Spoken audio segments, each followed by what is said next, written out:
Hi hello ಎಲ್ರಿಗೂ ನಮಸ್ಕಾರ. Welcome to Aryan's kitchen. ನಾನಿವತ್ತು ಝೊಮ್ಯಾಟೊದಲ್ಲಿ 1 ವೀಕ್ಗೆ ಎಷ್ಟು ಅರ್ನಿಂಗ್ಸ್ ಮಾಡಿದ್ದೀನಿ ಅಂತ ಹೇಳ್ಬಿಟ್ಟು ತೋರಿಸ್ತಾ ಇದ್ದೀನಿ. ನೀವು ನೋಡ್ತಾ ಇರ್ಬೋದು.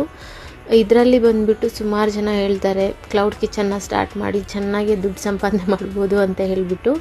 ಖಂಡಿತ ಮಾಡ್ಬೋದು, ಇಲ್ಲ ಅಂತಲ್ಲ. ಬಟ್ ಝೊಮ್ಯಾಟೊ ಸ್ವಿಗ್ಗಿಯಲ್ಲಿ ನೋಡ್ತಾ ಇರ್ಬೋದು ನೀವು, ನಾನು ಟೋಟಲ್ ಅರ್ನಿಂಗ್ಸ್ ಬಂದುಬಿಟ್ಟು 18,200 ಸಮಥಿಂಗ್ ಇದೆ, 284 ಇದೆ. ಅದರಲ್ಲಿ ಝೊಮ್ಯಾಟೊ ಅವರು ನಮಗೆ ಕಮಿಷನ್ ತೊಗೊಂಡಿರೋದು 5,197 ರುಪೀಸು.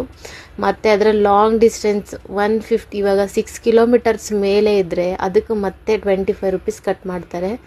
ಜೊತೆಲಿ ಮತ್ತು ಆ ಫೀಸು ಈ ಫೀಸು ಅಂತ ಹೇಳಿಬಿಟ್ಟು ಲಾಸ್ಟಲ್ಲಿ ಬಂದುಬಿಟ್ಟು ನಮಗೆ 11,200 ರುಪೀಸ್ ನಮಗೆ ಬರ್ತಾ ಇರೋದು. ಅದರಲ್ಲಿ ಅವ್ರು ಎಷ್ಟು ಕಮಿಷನ್ ತೊಗೊಂಡಿದ್ದಾರೆ, 7,000 ರುಪೀಸ್ ಕಮಿಷನ್ ತೊಗೊಂಡಿದ್ದಾರೆ.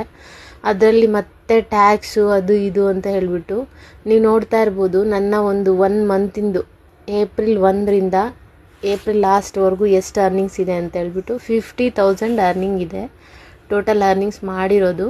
ಬಟ್ ಅದರಲ್ಲಿ ಝೊಮ್ಯಾಟೊ ಅವರು ಎಷ್ಟು ಕಮಿಷನ್ ತೊಗೊಂಡಿರ್ತಾರೆ ನೀವು ಒಂದ್ಸರಿ ಕ್ಯಾಲ್ಕುಲೇಟ್ ಮಾಡಿ ನೋಡಿ.